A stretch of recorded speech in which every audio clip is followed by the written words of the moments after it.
এটি একটি অনেক সুন্দর ফলের বাগান। এই বাগানে সব ধরনের ফলই পাওয়া যায়। এই বাগানের মালিক ছিল একটি বাঘ। সে প্রতিদিন তার বাগানের দেখাশোনা করত। এই বাগানে ছিল একটি বড় জাদুর আপেল গাছ। সেই গাছের আপেল খেলে মানুষ বড় আপেল হয়ে যেত। একদিন এ বাগানটি একটি দুষ্টু শিয়ালের নজরে পড়ে যায়।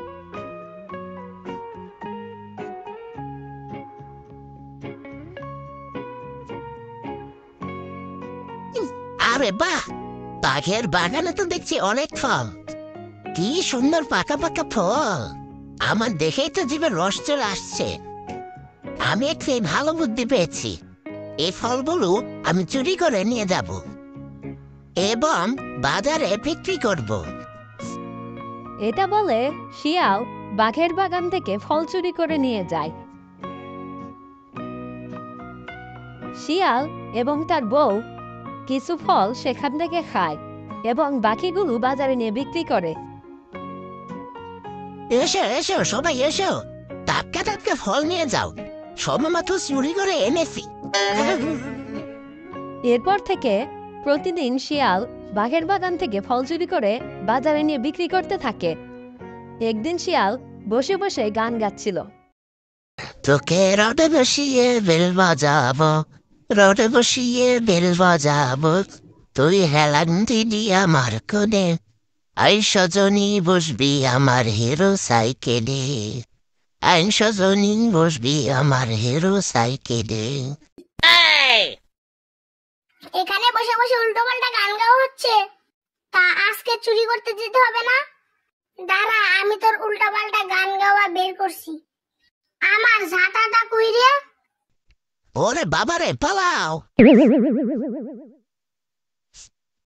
ওরে আল্লাহ রে, কে কোথায় আসিস? বাসারে, আমারে বাসারে, মরে গেলাম রে, মারিয়ে ফেললো রে।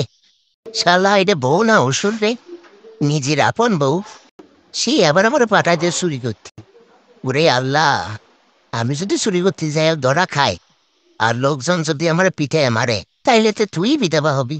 এইটুক বোঝে না, এটা বউ না কি? ও, হাঁপিয়ে গেছি। এরকম বউ ঘরে থাকলে আর বাইরে শত্রুর দরকার নেই।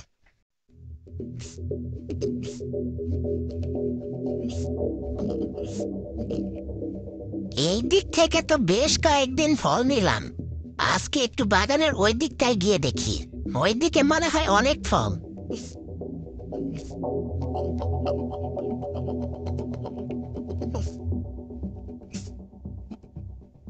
আরে বাহ, এই গাছটিতে তো দেখছি কত সুন্দর সুন্দর বড় বড় পাকা পাকা আপেল। এগুলো বাজারে বিক্রি করলে ভালোই টাকা পাবো। যাই, এখনই গাছে উঠে সবগুলো আপেল পেরে নিয়ে আসি। এরপর শিয়াল গাছে উঠে সবগুলো আপেল পেড়ে নিয়ে আসে। শিয়াল সুন্দর সুন্দর আপেল দেখে তার লোভ সামলাতে পারে না। সে সেখান থেকে একটি আপেল খেয়ে নেয়। Yam yam yam yam yam yam yam yam. কি ব্যাপার? কি হচ্ছে কি হচ্ছে? আমার শরীর কেমন জানি অসুস্থ অসুস্থ লাগছে।